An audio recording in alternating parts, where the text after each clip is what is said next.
you're been in the media business for a very long time, and a lot of the times it's up to media to suddenly create these heroes. If that video hadn't gone viral, people hadn't invited Xi on, if that Tank Man moment wasn't captured, he wouldn't be a hero.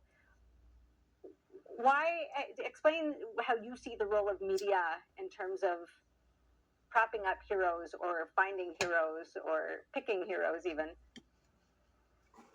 Well, I think journalists themselves have to be heroes, because as we see more and more often, they often self-censor themselves or are afraid to speak up and to be in disagreement with the current ideology that seems to be fashionable among their colleagues. And I've seen that happening in various news organizations, including the current Voice of America, where some journalists are afraid to speak up and challenge the prevailing ideology of the cancel culture and presenting everything in black and white. You are either a progressive or a fascist.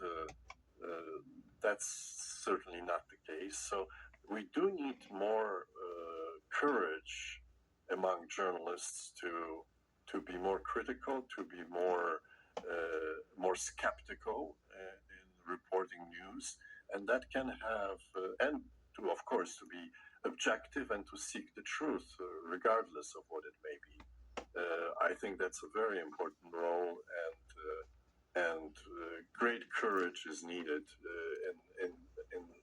in that profession in the media to bring out the truth and not be intimidated, not to succumb to the cancel culture, and not try to go with the fashionable ideology, which I think increasingly these seems to be Marxism, if not communism, and as she said, it presents a great danger to the United States and to the tradition of democracy, tolerance, and dialogue. And dialogue is something that John Paul II always valued and encouraged. He maintained a dialogue even with the communists, but without compromising his principles and values, Christian values. That was absolutely not something that he would ever do. But he treated everyone with respect, and that's what journalists need to do. They need to have respect for everyone they report on, and for people they may disagree with. So Servo Studios is producing very different kinds of films from your typical Hollywood film. I'm wondering, how do those heroes differ, and what's the audience reception to them, and what do you? So, like we said, the films that we try to do tend to be true stories of ordinary people behaving extraordinarily, and typically that embodies the journey of the hero. And you mentioned before that oftentimes heroes don't want to be heroes, and that's of course the character of the reluctant hero, which is much more interesting than somebody who's seeking accolades from others and just wants to do something to prove themselves. It's much more interesting to watch somebody battle even themselves to become the hero that they have within them, and it's much more inspiring. And so that's what we do. The audiences that come see our movies are blown away. They love this kind of entertainment, and frankly, this is the entertainment that made Hollywood what it was once a long time ago. Unfortunately, the nefarious forces of Marxism and communism, and I don't really differentiate between the two because it's all the same ideology. It's an ideology of slavery, has basically taken over Hollywood to a very large degree. And, we can talk about why that might be, but unfortunately now Hollywood has understood that it has great power, great influence. And so it's trying to influence the rest of the world, the United States and abroad, with its messages. And of course, NTV did this wonderful documentary called Hollywood Takeover that I participated in, where they talked about how Hollywood exerted its power financially to influence the storytelling that was coming out of Hollywood. Did I say Hollywood was? China was trying to influence the storytelling of Hollywood and make the stories that Hollywood was telling in their movies pro-China, pro-communist, and more anti-American. And that film does an exceptional job delving into the mechanics of that sort of takeover. We need to guard ourselves, and the only way to really do that is personally, which of course is the story of America. It's the story of the individual overcoming his or her own sort of shortcomings or challenges to rise above, to be the hero in their own story. The communists don't want you to be the hero. In fact, as she pointed out, their heroes die young, right? They don't want you to be heroic in your own life. They want you to toe the line, to obey. We, as America, we try to encourage people, hey, be the hero for yourself, because then you can better serve others. And isn't that a beautiful thing? And so those are the stories that I want to infuse back into the culture. Yeah, and as well, China's been a specific project of China. So not only are they, influencing the content films, they own AMC theaters, so they even own the screens. And this has been, an actual project. Okay, we're gonna stop for a break now, and when we come back, we'll have our final session with our beautiful panel here and talk about American heroism specifically. On your plate, but you did not, God, because you already got too much on your plate. Look at this car in a ditch. Police are still investigating. The NFL mourning the loss of one of its own. Vikings rookie Kyrie Jackson was killed Saturday morning in a car crash in Maryland. Police say Jackson was one of 3 people killed after they were hit by another vehicle going at a high rate of speed. Jackson was a 4th-round selection of the Vikings in the 2024 NFL Draft. He was 24 years old. Around America, Kansas City is home to one of the most comprehensive collections of World War I artifacts anywhere in the world. Tonight, NewsNet's David Hain takes us inside the massive facility, which aims to make sure the conflict known as the War to End All War is never forgotten. These 9,000 poppies each one represents 1,000 combat deaths from war. The poppy, a World War I symbol of remembrance, leading the way into the halls where a more than century-old war story is told through artifacts from the battlefields. This is just maybe 1% of our entire collection, which now numbers over 350,000 objects. This is Chris Warren, the National World War I Museum and Memorial's Vice President of Collections and Senior Curator. This is a German or Bavarian heavy field howitzer cannon used during the war itself. Every one of the objects in our collection are authentic. We have uniforms, Japanese uniforms. We have spy uniforms from the Middle East. We have all these uniforms that really represent the global nature of this conflict. This is, one of our prized possessions in our museum. It's a French-built FT-17 Renault tank, a 2-man crewed tank that was driven by Americans. So why a National World War I Memorial and Museum in Kansas City rather than right here on the National Mall in Washington, D.C.? Well, the memorial in Kansas City was established in 1926 to honor locals who served in the war. By 2004, a National World War II memorial was established here in Washington, D.C., but there still was not a national memorial to honor those who served and died in World War I. So Congress designated the memorial in Kansas City as the National Memorial.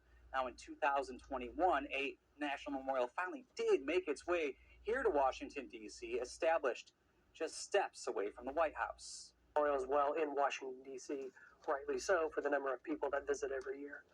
We're very proud to call the efforts in Washington, D.C., a partnership between us. According to European educational data cited by the U.S. Census Bureau, globally, 21 million people were wounded in World War I. Another 20 million died, and about 10 million of those deaths were civilians, many attributed to starvation, disease, and the Armenian genocide. It reminds you that it's not just a story of history, it's a story of people. The people who fought, the people who suffered. Warren says lessons from World War I can still be applied in modern times, and says the Innocents museum and always memorial die in in Kansas war. City aims to tell the most comprehensive and expansive story of the war that was meant to end all war. I'm David Aid for Newsnet. David, thank you. That's a look at the latest headlines from around the world and the country. Thank you for joining us. Massacre, most of them, majority of them say never heard about it. And that's how the CCP control history and control who should be hero, who shouldn't. And that's what's happening today in America. All right, Sam, jump in. I think you've got a lot of thoughts. Yeah, well, it's really fascinating because we have such extraordinary heroes in this nation. I mean, the men who crafted the founding documents of this nation. And we can talk about Benjamin Franklin, who They were was felons. self-made. I love that she said they weren't taught. They didn't go to school, folks. They taught themselves because they were that interested and because children are intrinsically gifted with curiosity, and so they naturally teach themselves. And it's the schools that get in the way of that. So Benjamin Franklin was entirely self-taught. He ran away from his indentured servitude to his brother, and he forged out on his own when he was a very young man. And he apprenticed at a printer's shop, and then he became a printer, and then he became a writer. He taught himself how to write because he knew that he didn't know how to write. He taught himself, and then he became an inventor, and then he became a scientific experimenter. And pretty soon, he was the most famous man in the entire world. He would beat Michael Jackson and Elvis hands down for his era. And the reason was because he did his own research and he was truth-seeking, as she very rightly pointed out. The only thing that I'll push back on is he was also very self-serving, but not to the point of selfishness, but to the point of generosity. And so you serve yourself as a way of serving others. There's a case to be made for that. So he wasn't completely selfless. He served himself.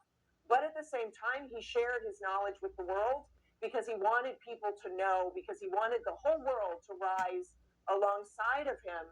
And that's partly how he helped establish the United States of America and the bicameral legislature that we enjoy today. Enjoy might be the wrong word. But anyway, the one that we use today, vaguely. Anyway. Yeah, wrong word.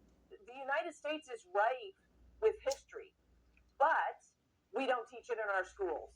And that's the infiltration of Marxism and communism in our schools, is this lack of teaching history.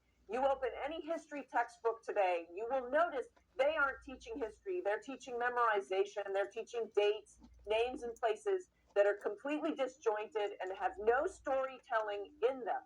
The best way to learn history, the best way for your children to learn history, read biographies, read good historical stories, understand the stories of the culture, you understand who you are, and that will then compel you to be better than who you are. But if you're getting fed history in little tiny snippets of sound bites and factoids, that will not inspire you. So it's not the fact that the Tiananmen Square guy stood in front of the tank. It's the story that came before it and who he was before that happened. And then you go, oh my gosh, he's my hero. I hope someday that I get the opportunity to stand up to tyranny. But if the communist government doesn't allow that story to be told, and Google won't allow that story to be told either, right? Don't go to Google to get your history or your factoids about heroes. If those stories aren't allowed to be told, then what are we left with? We're left with Hollywood crap media, right? We're left with social media and really bad stories about really awful people doing terrible things that aren't heroic. Media. But if that's all we have, we really have nothing. We have the entire degradation of our culture. And so this is such an important conversation to have. And parents out there, I really encourage you, do not send your children to strangers to be educated. All right, Allow them to teach themselves. Let me jump to Ted here. Ted, you came from a communist country outside of America. I wonder what your thoughts are on all of this. Well, I can think of one American hero who actually came out of Hollywood, Ronald Reagan.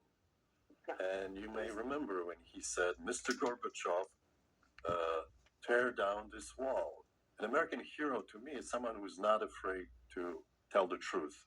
He also called the Soviet Union the evil empire. And I remember how frightened and upset some US-born journalists were when they heard him say these words, evil empire. You can't say that.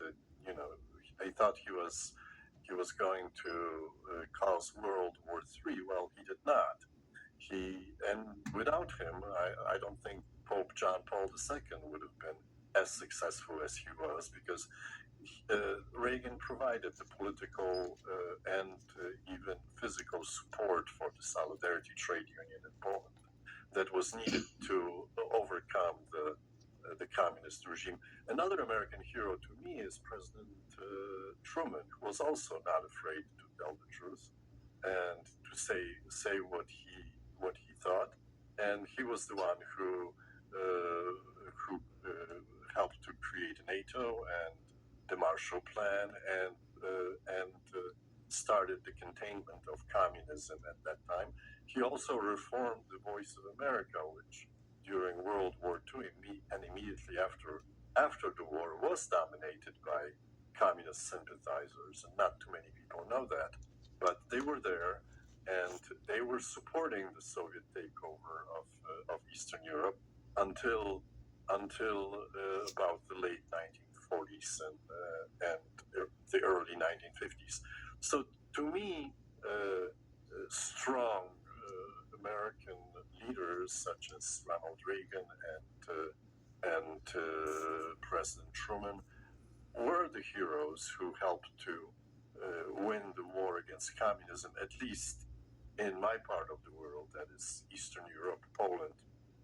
And of course, it led to the fall of the Soviet Union. But now we have Vladimir Putin, who is trying to resurrect the Soviet Empire and find some support within the United States. Unfortunately, among some conservatives who think quite falsely that Putin is a supporter of religion or conservatism and conservative values, when in fact he is an imperialist who is a great threat to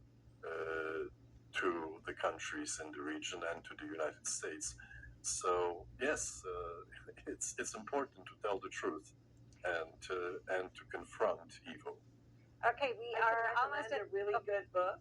Go ahead. Well, actually, I was going to say, one second, we've got about 40 seconds left for each of you for final thoughts and leave us inspired or anything you want to recommend to the audience. Okay, so Sam, you're first. Okay, it's a really good book. It's called The President, the Pope, and the Prime Minister, and it tells the story of the downfall of communism by those three people as pivotal elements of that story, and it's a fabulous read. Yes, I want to encourage people, read history, find good storytelling history. It will inspire you. So that's my best advice. All right, since we just heard from Ted, and Ted, you'll get the final word. Yeah, I would say this is our job to restore America, to teach real history, to encourage our young people and the public in general to find the heroes. We have so many heroes throughout the history, and also to be a hero today, to fight for our country, to save America. And Ted, final words of inspiration on heroism? I think the knowledge of history is extremely important. I agree with Sam and with Xi, and we need to teach real history, not ideological history. And with that knowledge and the power of the knowledge of history, I think we can change America and change the course of this nation. Excellent. I just want to mention that the Firing Squad that Sam was talking about earlier, that's an FX Studios film, and it's out October 3rd. And I encourage everyone to watch it. It is pretty amazing. If you're talking about heroism, there's a story to inspire. Well, that concludes our discussion today. I really want to thank all of you very much. Sam Sorbo, Ted Lippian, She Van Fleet. It was an excellent discussion, and I hope very inspiring. Thank you.